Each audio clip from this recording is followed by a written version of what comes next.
Hey everyone, welcome to the 2013 Co-Rec Softball Intramural Captains video. My name is Thomas Shore. I'm the Director of Intramural Sports here at the University of Iowa. This quick video is going to let you know some about Intramural Co-Rec Softball this fall and some about our Intramural Sports staff and our rules and regulations. So first we'll introduce you to our staff. Matt McCarthy and Drew Dunley are our GAs.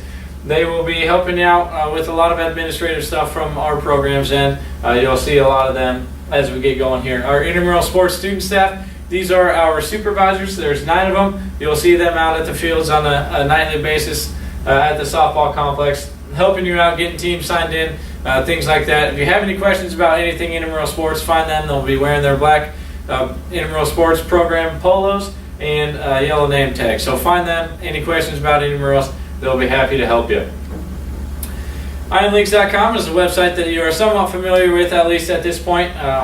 On this website, we've got announcements for Co-Rec Softball. We'll be posting on there. So you can add players to your roster once your team is signed up and ready to go, and that sort of thing. Once the season gets closer, we get schedules made, we'll post those on the website. For any of our intramural sports, you can find sport rules and information sheets on IronLeagues.com. Just click on that sports homepage, go to the left, click the handbooks and manuals link, and you will be able to get that information once we have it ready and posted on the website. And once the season gets going, you can find updated standings, brackets if we're in playoffs, stuff like that for any of our intramural sports or events. So some responsibilities we have of you as team captains. Participant eligibility is a big one. You need to make sure that players on your team are eligible. So who's eligible? University of Iowa students, faculty and staff, and spouses of anyone that is a University of Iowa student, faculty, or staff member. Those spouses must play on the same team as their originally eligible partner or spouse that's playing in Co-Rec softball. So once a player enters a team on a second Co-Rec softball team, you're only eligible to play on one Co-Rec softball team this fall. But once you enter it on a second team, you sign in with the intent to play. You are suspended for the remainder of the season. Additionally, your team will forfeit any game in which you participated at any point in the season because you are now ineligible. Intercollegiate softball or baseball athletes are not permitted to play in our intramural Co-Rec softball league. So anybody on the Iowa baseball or softball or any other school intercollegiate teams are not allowed to participate in our leagues. And former Division I athletes in baseball or softball must sit out 2 full semesters in their sports before being eligible to compete in our softball leagues. Baseball club members, softball club members, you can only have 2 players or coaches from a club participate on your team. That is the maximum, no more than that. Otherwise, again, those people will be ineligible. So like I talked about, make sure your teammates are eligible. Check your roster, make sure things haven't changed with someone's status. They're not a student, they're not a staff member anymore, things like that. Make sure your teammates know the sport and program rules and regulations. It's not an excuse for somebody to say they didn't know they couldn't wear metal cleats or they didn't know they need to bring in a UID. You need to make sure your teammates know how important it is for them to know this information. And if we need to contact you for any reason from the Intramural Sports Office, if we need to get any information to your team, you will be our contact for that purpose. So you need to add somebody to your team roster. Several people have a test that night or something, and you need to get some more players on your roster to field enough for the game that night. You must do that by 2 p.m. the day of the game. All of our Co-Rec softball games will be on Thursday evenings, so 2 p.m. is the deadline for that. And players can be added to a team roster until 2 p.m. the day of the quarterfinal round of playoffs. That's when we cut off. Don't allow any more roster additions for the remainder of the year.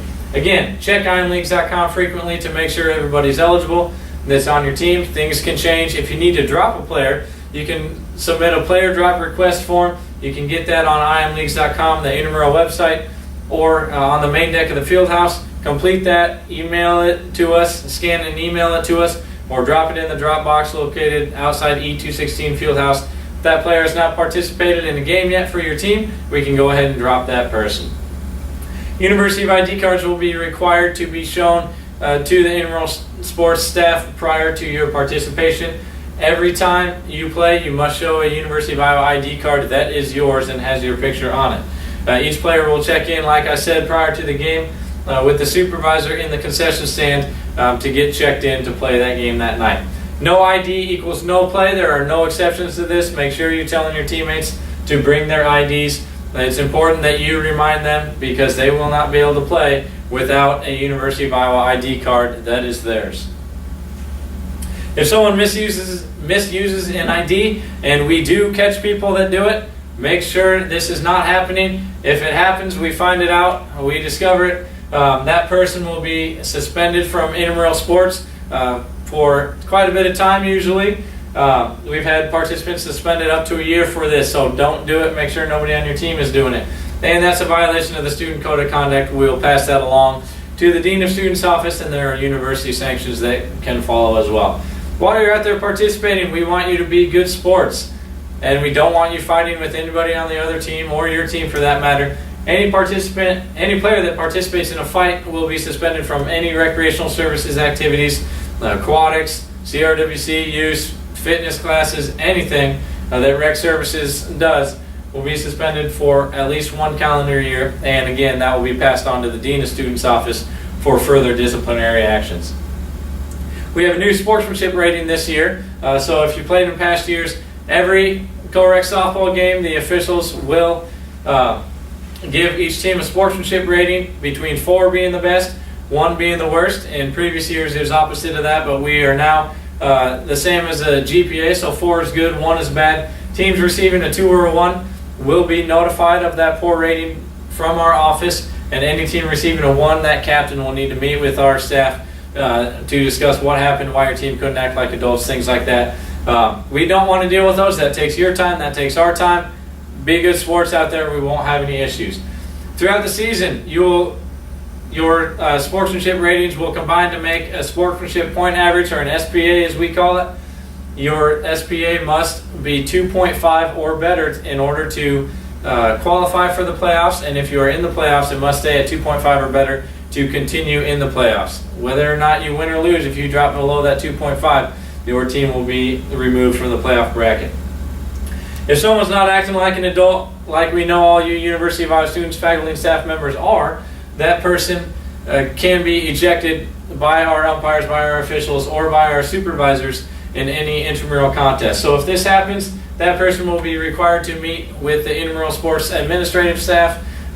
Again, takes our time, takes your time. Team captain has to join in that meeting to talk about what the situation was and how we can learn from it and move forward. And the ejected participant will be suspended at least 1 additional game from the time of the meeting. So if you wait 2 weeks for your meeting, you're going to miss those 2 games plus some additional time. And we don't want to have to deal with a lot of those ejections, so make sure you're acting like adults. Our intramural softball umpires are students here at the University of Iowa. They are your peers, so we expect you to treat them with respect. If you strike out or make a bad throw, they're not going to be yelling at you, letting you know what you did wrong. If you disagree with one of their calls, we expect you to not be yelling and shouting at them. Treat them with the same respect that you expect to receive from them. They will all be trained through the intramural sports staff. We have training meetings that we go over rules and positioning with them.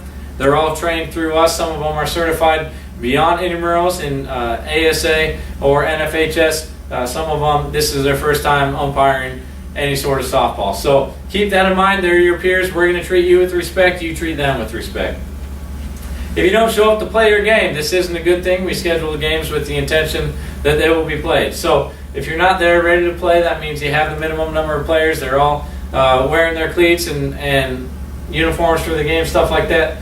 That must be done within 10 minutes of the scheduled start time for that game. If not, your team will forfeit. Any teams that forfeit will be fined. The forfeit fine of $35, which is half the registration fee. That fine will go to the U-bill of the team captain. If you have scheduled games remaining, we will contact you the next business day following your forfeit and give you the option to remain in the league. If you choose to remain in the league and you play the remainder of your scheduled games, you will receive that forfeit fine refunded to your U-bill at the end of the season. If it's your last regular season game and you don't make the playoffs, or if it's a playoff game that you forfeit, you will be fined that $35 with no chance to recover that. So what you can do to avoid forfeits is default. If you know everybody's got a conflict some Thursday night that you can't play your game, you can let us know by 2 p.m. that day that you cannot play your game. We'll mark that down as a forfeit. The first time you do it, there's no fine involved. Thanks for letting us know. We can let the other team tell the other team not to show up, things like that.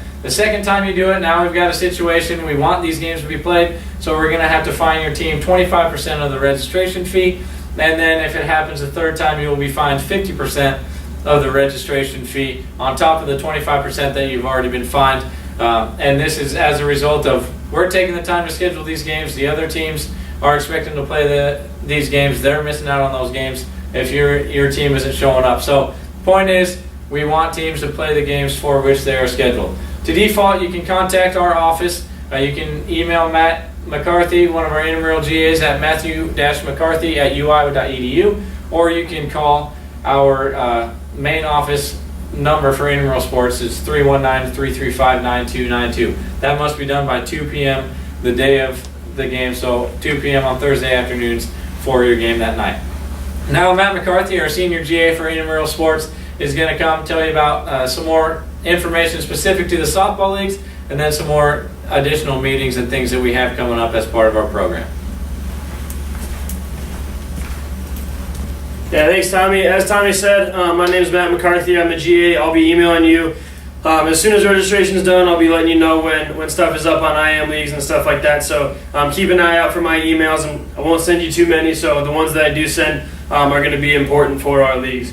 To start off, the game location is going to be at the Hawkeye Softball Complex. And real important, alcohol and tobacco are not allowed inside or in the parking lot at this complex. So make sure if you have friends that like to chew while they play, they are not allowed to do that in our intramural program.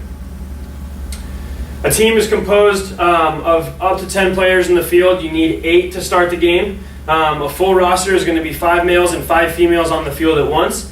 You can bat a maximum of 12. So if you have more people than positions in the field show up, you can bat up to 12. And the pitcher and catcher must have it be on opposite combinations. So if you have a female pitcher, you must have a male catcher. And same in the field. In the infield, you must have 2 of each gender. In the outfield, 2 of each gender if you have a full roster. For equipment, we do not allow metal spikes. It's a safety issue. We don't want anyone getting hurt, so you must have a plastic or molded cleat.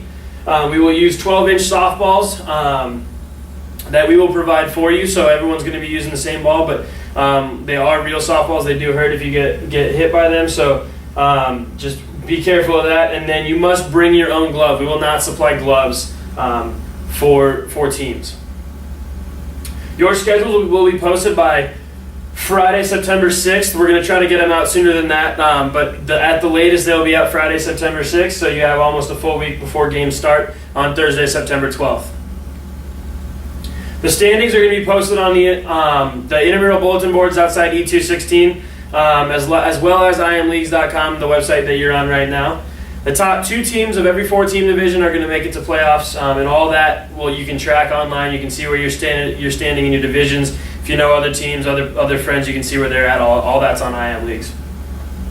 If you do believe a rule was misapplied or there was a misinterpretation of a rule, you can call a timeout immediately. You can let the umpire on your field know that you'd like to protest. If that happens, they will come to the intramural sports staff that is there. And if your protest is upheld, we will continue with the game as adjusted with our upholding. If you do not agree with what the intramural supervisor is saying either, you can submit a protest form with a $5 fee to the field house. By noon the next business day, so that'd be Friday at noon, we need to see the protest form and your $5, and then the intramural staff in the office will rule on that. If we decide that you were correct and our staff was not, we will replay that game from the point where you protested on. And if we find that our staff was correct, that fine will be kept and the game will stand as called that night.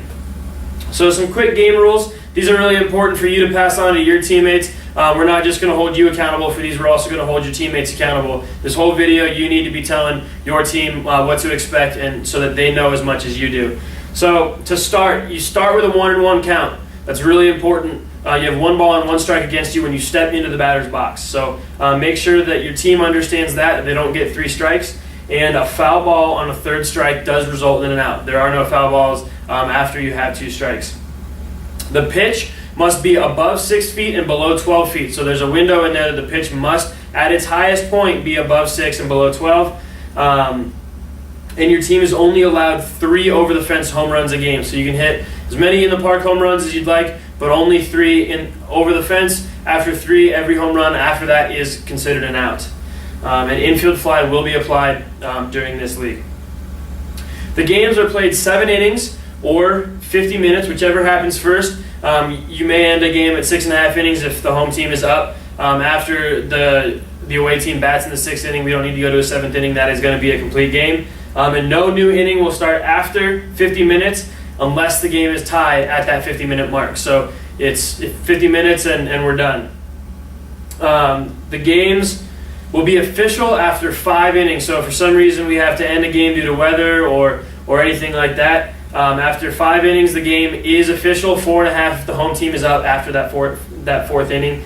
We do have a mercy rule of 15 runs after 4 innings and 10 runs after 5 innings. So if any team's up by that amount, the game is then official.